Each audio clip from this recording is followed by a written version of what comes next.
It's been a hectic week. Despite having 5 days off, I've been plowing through some of the remastered material for the Xbox One X, starting with Rush A Disney Pixar Adventure, through to Disneyland Adventures, and Zoo Tycoon, before also getting through the X's sole launch title Super Lucky's Tale. I've also played the distinctly brown Spin Tires Mud Runner, had a spot of multiplayer with the boy on Lego Ninjago and Rayman Legends, and carried on with the fantastic Super Mario Odyssey. I finally started putting my new PC through its paces with some Halo Wars 2 and Dawn of War 3, while in the real world we also played Game of Thrones Monopoly for game night. Speaking of Microsoft's games, TEF has been busying himself with reviewing the Xbox One X this past week, when he wasn't at Paris Games Week playing stuff like Blood Truth and Detroit Become Human, and while he found it to be a truly impressive piece of hardware, really feels that Microsoft need to bring many more exclusives to the table to really make it worthwhile. If you're counting pixels, want UHD Blu-ray and have the cash to splash though, it makes for a great new most powerful games console. Dave has been playing Super Mario Odyssey, and has collected well over 300 moons in a variety of ways. Besides that, he's completed the main quest and loved it the entire way through.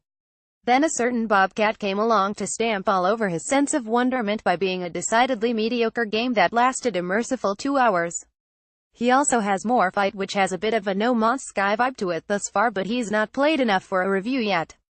Jim hasn't been really feeling it this week. There's been a shocking lack of gaming on my part this week. Even with Super Mario Odyssey in arm's reach, it's been hard to drum up the enthusiasm for anything that isn't multiplayer based. Luckily, Overwatch has continued to keep me entertained, and I managed to get all but one of those snazzy Halloween outfits. Elsewhere, I've been dabbling with raw data for PlayStation VR, a solid wave-based shooter that definitely deserves more attention. It's been more Just Cause 3 for Chris though. While he likes the story, he doesn't really like the story missions that much. Freeing settlements is much more fun. Jake has also been indulging in Super Mario Odyssey, while he has also been wearing in his new SCUF controller with Destiny 2. Tough Cub meanwhile has played Sign More X on PS4, which is seemingly much easier than playing it on PS Vita, which he's done in the past.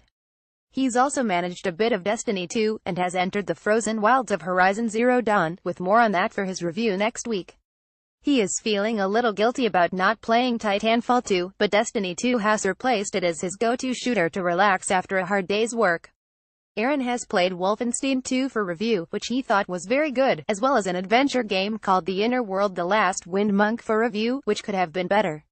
Finally, he returned to Nier Automata, where he's trying to crack on with the main quest.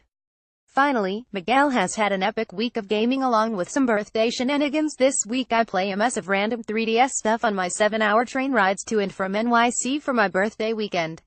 Messed with an old Etrian Odyssey 4 save, played and loved Dragon Ball Fusions, briefly started Layton's Mystery Journey, and played a little more Rhythm Heaven Fever.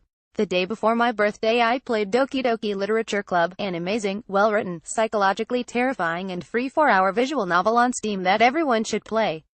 It's easily my favorite pure visual novel ever, and one of my favorite games of the year. I also played Yomiwari Midnight Shadows and Demon Gaze 2. Now then, what have you played, and are you getting an Xbox One X next week?